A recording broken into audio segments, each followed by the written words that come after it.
Boom, boom, boom, boom, boom, boom, boom, boom, boom, boom, boom, boom, boom, boom, boom, boom, boom, boom. This is a show, boom, boom, with no particular niche. Boom, boom. Baby, it's always about hanging out. Cha-cha-cha. Maybe we'll laugh at some stuff. Maybe we'll learn something new. But it's always about hanging out. Me and you. Boom, boom, boom, boom, boom, boom. That bass line, that's like a Blue Note type beat, which would also be a Tribe Called Quest type beat, because they used a lot of Blue Note jazz.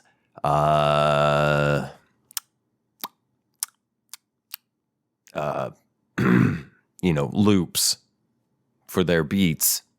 Hey, welcome to That Thing with James. I'm your host, James, and as the botched opening song, I tried to make it jazzy, but I'm not sure it really fit with that bass. Boom, boom, boom, boom, boom. This is a show about nothing in particular. Maybe we'll laugh at some stuff. Maybe we'll learn something new, but it's always about hanging out, me and you. Today, we might learn something new. I know I learned a little bit new because in today's episode, I am going to answer an audience question. This one was submitted by my friend Jaime way back. I answered another question of his. The first question was about why rice at weddings. Where did that start with the rice throwing at the newlyweds at weddings, which has since changed. There was the rumor that if birds ate the rice would expand. They would overgorge on the rice, and then the rice would slowly expand in their stomachs, causing their stomachs to explode, rupture open. Now, that's a rumor. That's a wives' tale, but the rice still is not great for the birds. I remember that. So nowadays, if you're going to throw something, it tends to be bird feed. I don't remember why the rice thing started, throwing rice.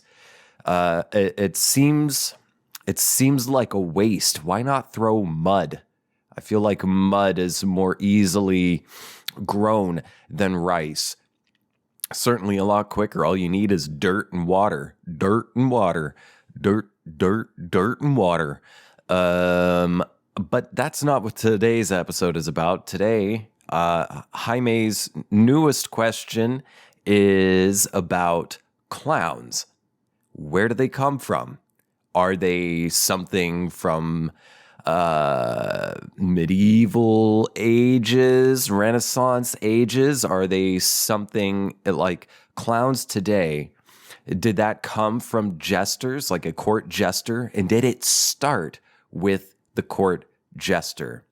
And I am happy to get into this question because when I was in school studying theater, I learned a bit about clowning. I even had a professor. I even did a clowning workshop that was taught by one of the professors who went to a clowning school in Germany.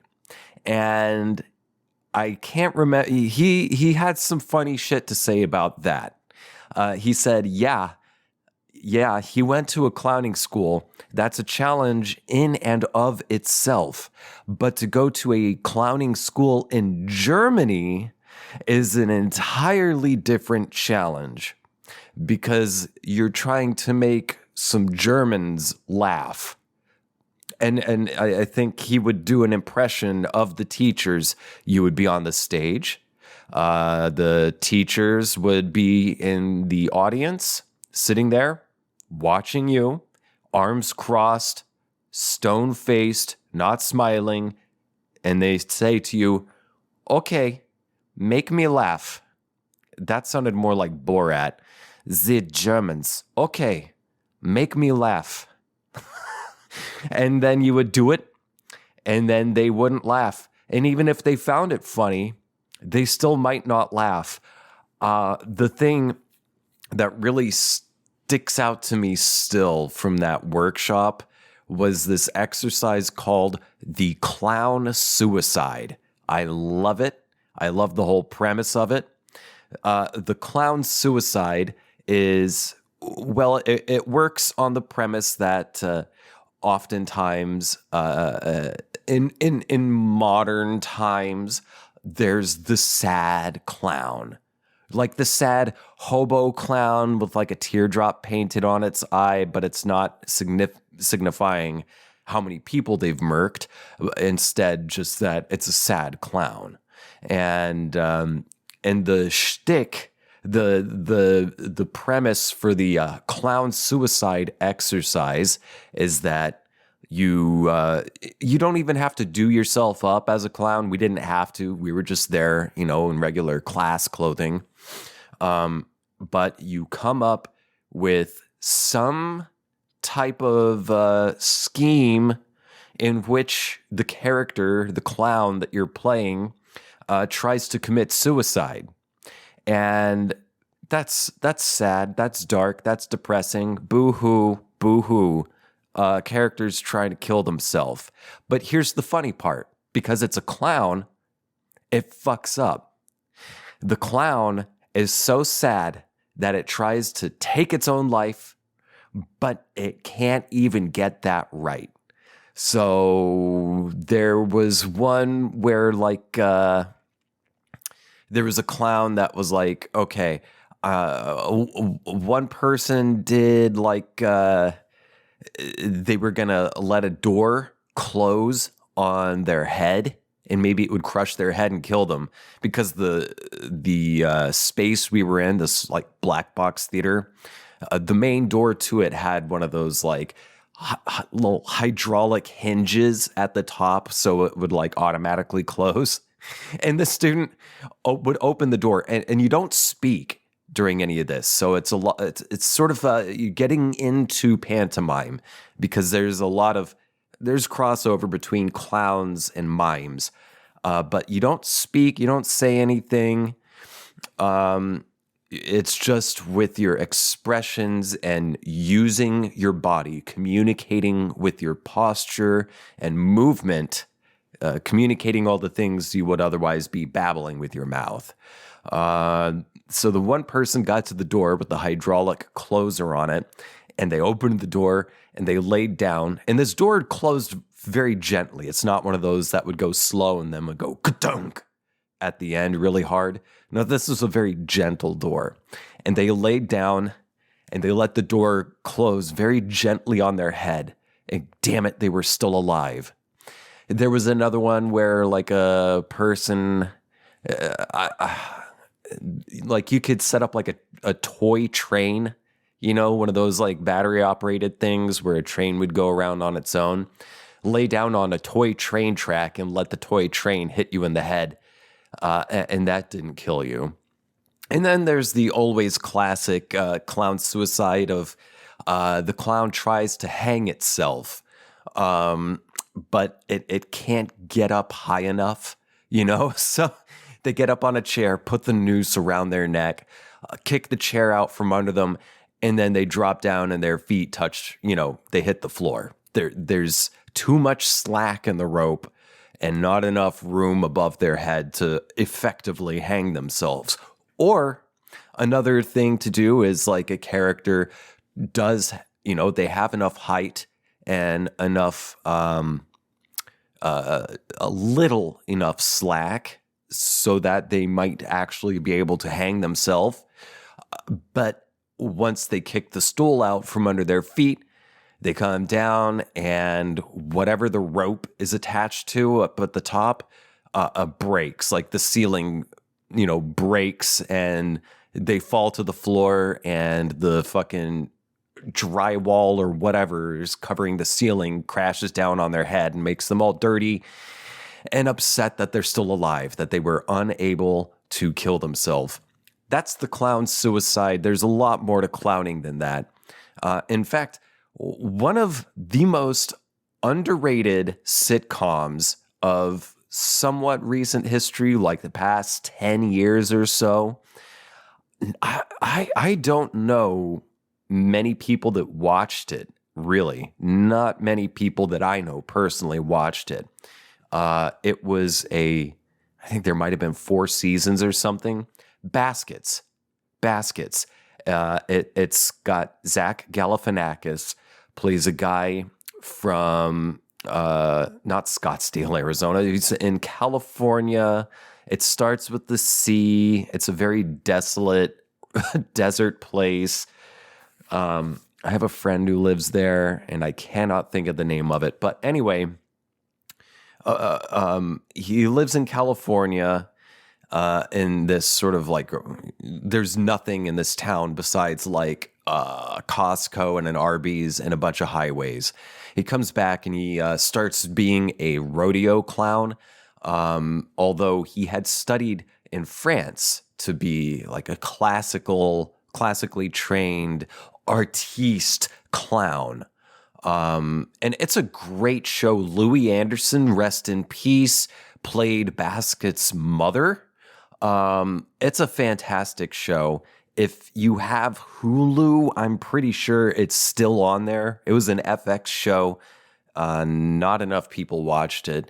It's brilliant. It's great. I love it. So there's that. And then if you watched some of my stuff that I made like a year and a half ago, a couple years ago by now, maybe, I think it was a year and a half ago about, yeah. I did a web series, a limited web series about a guy who becomes a clown. It's called After the Tone. If you haven't seen it, it's on my YouTube channel.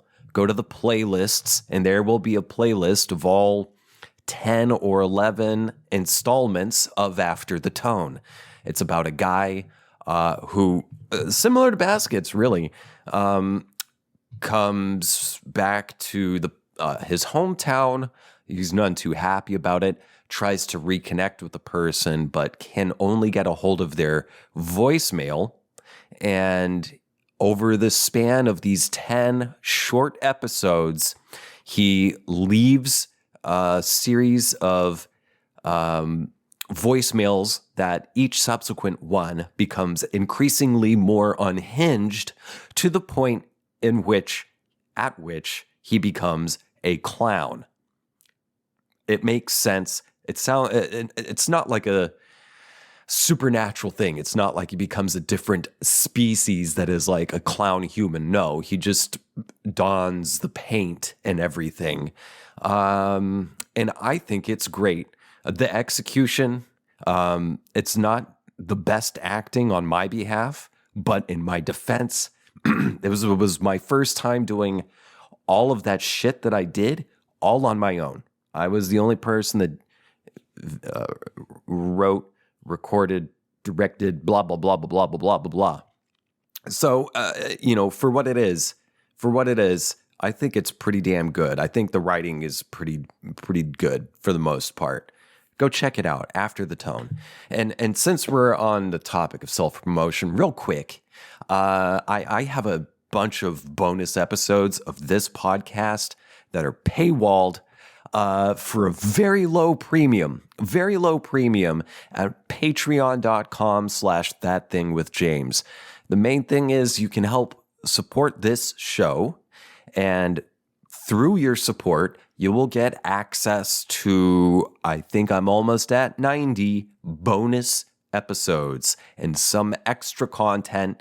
And depending on which donation tier you select, there are other perks I offer alongside of this wealth, this treasure trove of bonus episodes. So if you want more of this show, and if you want to help support an independent artiste, consider becoming a patron today at patreon.com/thatthingwithjames, patreon.com/thatthingwithjames. And to those of you who already support the show, thank you. You rock.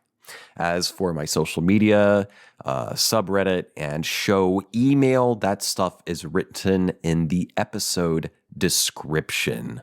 Okay, now on with today's topic. So as I mentioned at the top, my friend Jaime, he asked about clowns. He wanted me to do an episode about like, what's the history of clowns? And as I mentioned also at the top, I learned a bit about this. It was one of my favorite topics in grad school. Is where I learned about it. It was one of the many, many things I learned about in grad school. And it's a very big topic. And I cannot really do an in-depth study on it in just this episode. Perhaps if I had like at least 100 patrons, that might incentivize me to spend a bit more time writing out a script for this.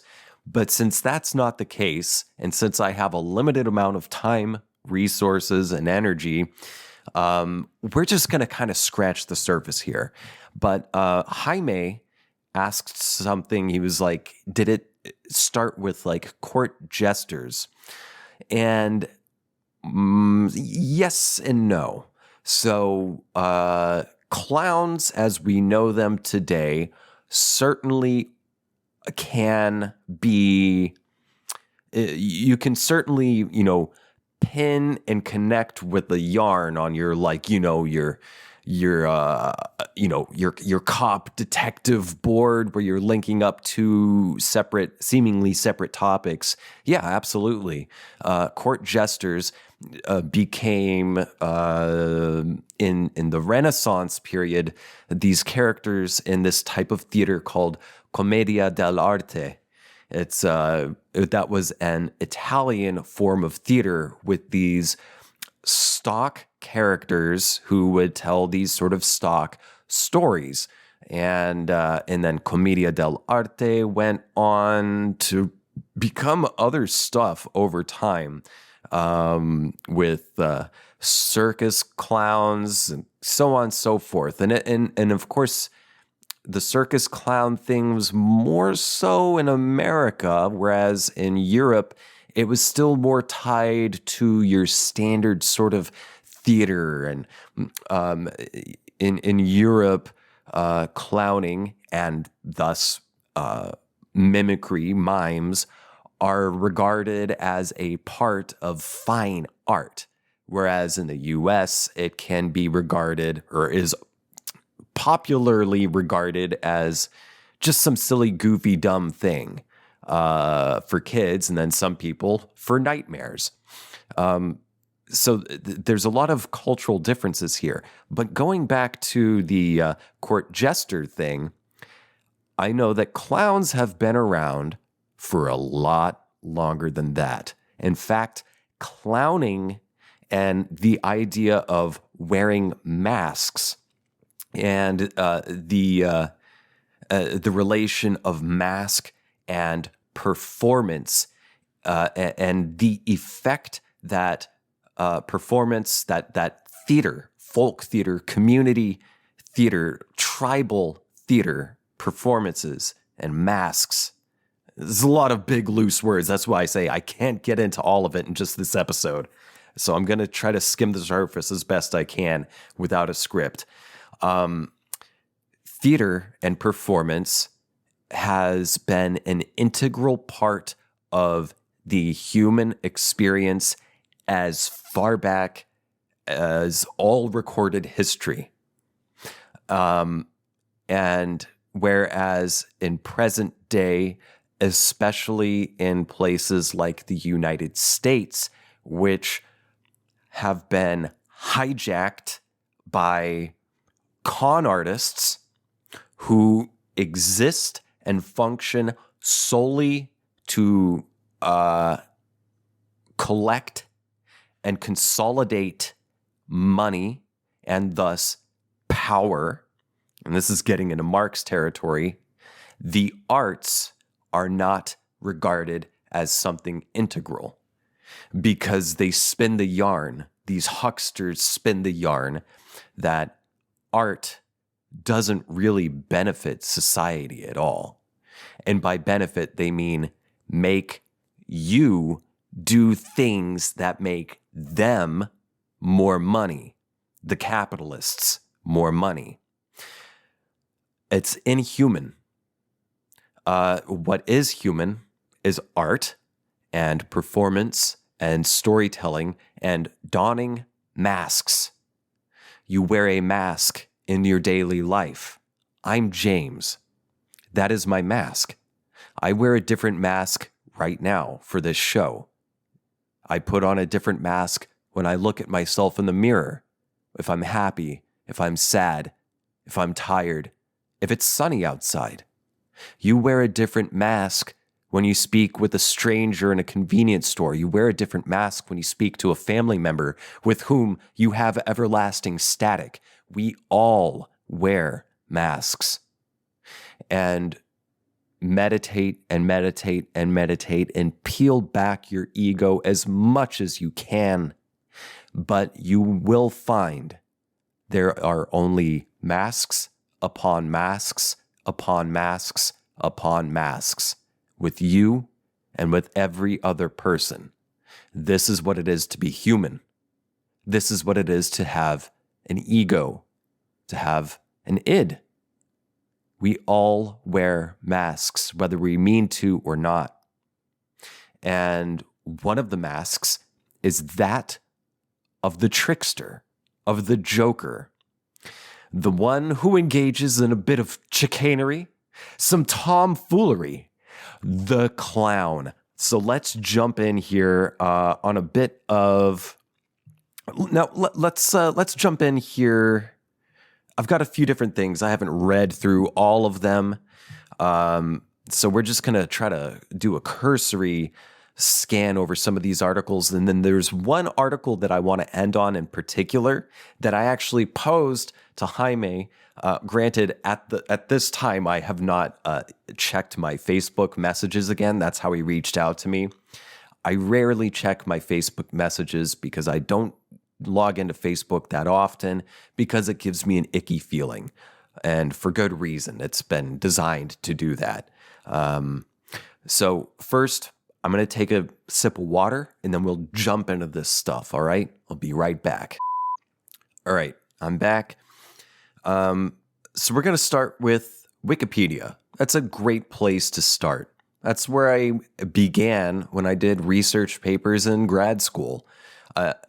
You can't use Wikipedia as a source, but it is a good place to find new sources. It's a good launch pad to wrap your head around the topic. So let's read the first section of what Wikipedia has to say about clown.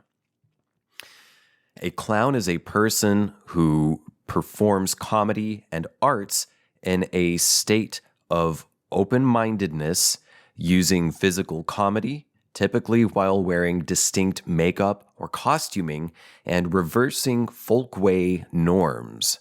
So it reverses the standard societal norms.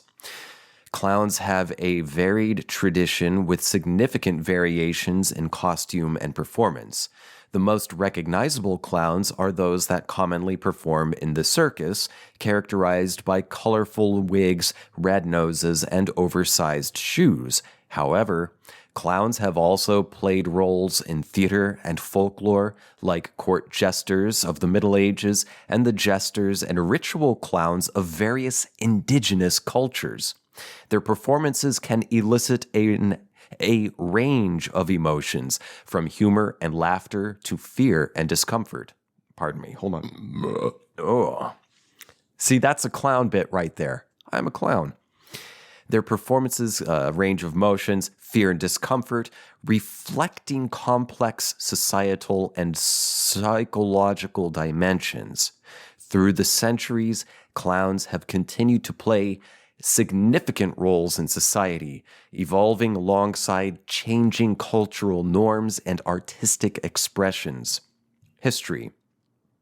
The most ancient clowns have been found in the 5th dynasty of Egypt, around 2400 BC. Unlike court jesters, clowns have traditionally served as a socio-religious and psychological role, and traditionally the roles of priest and clown have been held by the same persons. So the tribe priest was also the tribe clown.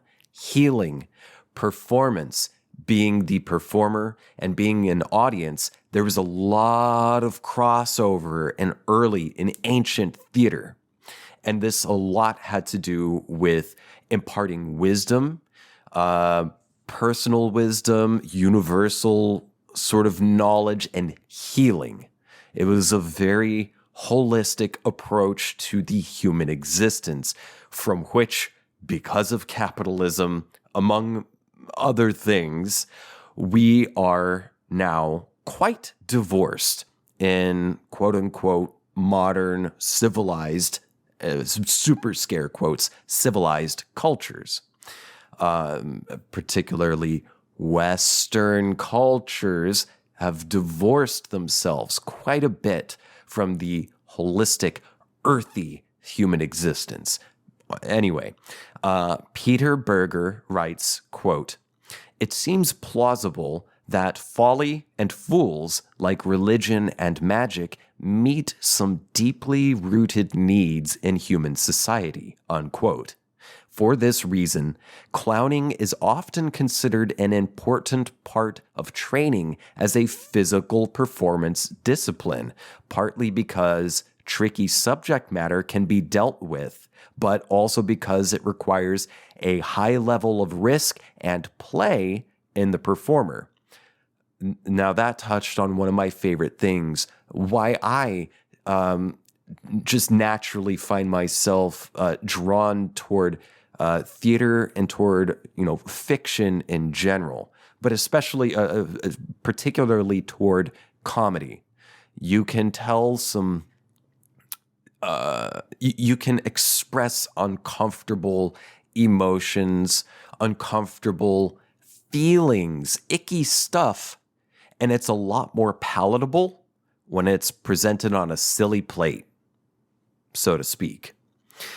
In anthropology, the term clown, or as is said often by the French ex-girlfriend in Baskets, by Zach Galifianakis' character, his French ex-wife or whatever, un clown. J'ai un clown. J'aime, that's, je t'aime, that's I love, je t'aime clowns. Oui, oui. My very butchered French. In anthropology, the term clown, has been extended to comparable jester or fool characters in non-Western cultures. A society in which such clowns have an important position are termed clown societies, and a clown character involved in a religious or ritual capacity is known as a ritual clown. A heyoka is an individual in Lakota and Dakota cultures who lives outside the constraints of normal cultural roles, playing the role of a backwards clown by doing everything in reverse. The heyoka role is sometimes best filled by the winkte. I hope I pronounced this stuff right. Many native tribes, I told you, clowning's been around for a long fucking time. It's been around as long as humans, pretty much. Many native tribes have a history of clowning. The Canadian clowning method, developed by Richard Pochinko and furthered by his former apprentice, Sue Morrison, combines European and Native American clowning techniques. In this tradition, masks are made of clay, while the creator's eyes are closed. A mask is made for each direction of the medicine wheel. During this process, the clown creates a personal mythology that explores their personal experiences. So it's a way of getting your life experiences, the moments that stick in your gut, in your mind when you're trying to go to sleep, It's extracting these things from inside you and putting them in a physical space where you can actually look at it instead of just feel it in this vague, trembling place inside you. The circus clown tradition developed out of earlier comedic roles in theater or variété shows during the 19th to mid-20th centuries. This recognizable character features outlandish costumes, distinctive makeup, colorful wigs, exaggerated footwear, and colorful clothing, with the style generally being designed to entertain large audiences. The first mainstream clown was portrayed by Joseph Grimaldi, who also created the traditional white face makeup design. In the early 1800s, he expanded the role of clown in the Harlequin that performed part of British pantomimes, notably at the Theatre Royal, Drury Lane, and the Sadler's Wells and Covent Garden theatres. He became so dominant on the London comic stage that Harlequinade clowns became known as Joey. What the fuck? And both the nickname and Grimaldi's white face makeup design are still used by other clowns. The comedy that clowns perform is usually in the role of a fool whose everyday actions and tasks become extraordinary. That's part of being a clown. The ordinary, the mundane, becomes extraordinary.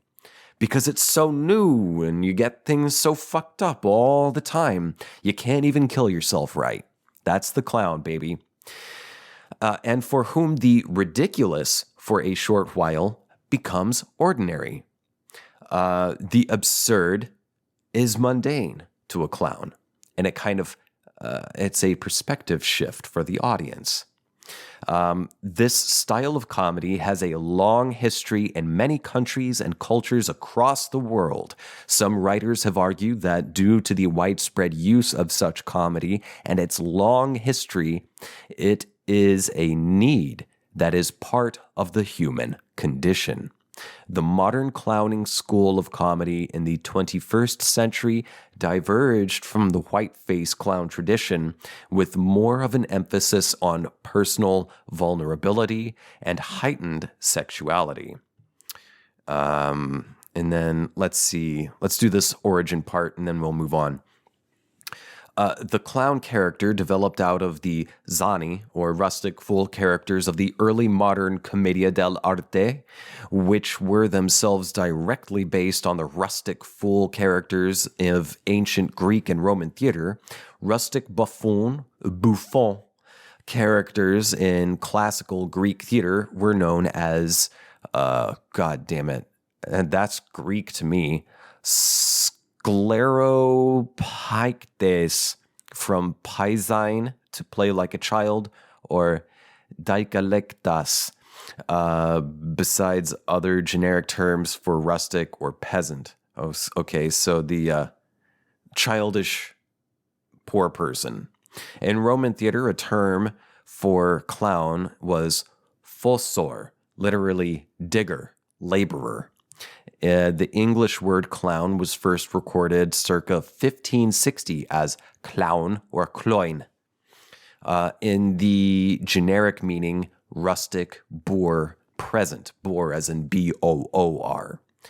The origin of the word is uncertain, perhaps from a Scandinavian word cognate with clumsy.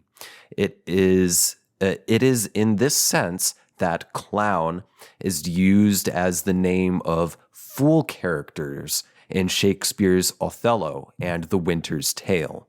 The sense of clown as referring to a professional or habitual fool or jester soon developed after 1600 based on Elizabethan rustic fool characters such as Shakespeare's. The Harlequinade developed in England in the 17th century, inspired by Arlecchino, and the Commedia dell'arte It was here that clown came into use as a given name or stock character, originally a foil for Harlequin's slyness and adroit nature. Clown was a bouffon or bumpkin fool. I love that word, bumpkin fool, who resembled less a jester than a comical idiot. He was a lower class character dressed in tattered servant's garb. The now classical features of the clown character were developed in the early 1800s by Joseph Grimaldi, who played the clown in Charles Dibin's 1800 pantomime Peter Wilkins, or Harlequin in the Flying World, at Sadler's Wells Theater, where Grimaldi built the character up into the central figure of the Harlequinade. My goodness, this episode has gone by quite quickly, and I think I'm going to have to make this a two-parter. So if you want to check out the rest, tune in to this week's bonus episode. Get access to it by supporting the show at patreon.com/ThatThingWithJames, because I'm going to answer a burning question. I found an answer to my burning question from when Jaime first asked me, because Jaime, if I remember correctly, is from LA. And it made me wonder, why the fuck do Mexicans and Cholo culture in particular, what's with the clowns? Find out at patreon.com/ThatThingWithJames. Thank you for tuning in. I hope you stick around and learn more about clowns, one of my favorite topics. So hopefully I'll see you there. If not, I'll see you next time. Bye.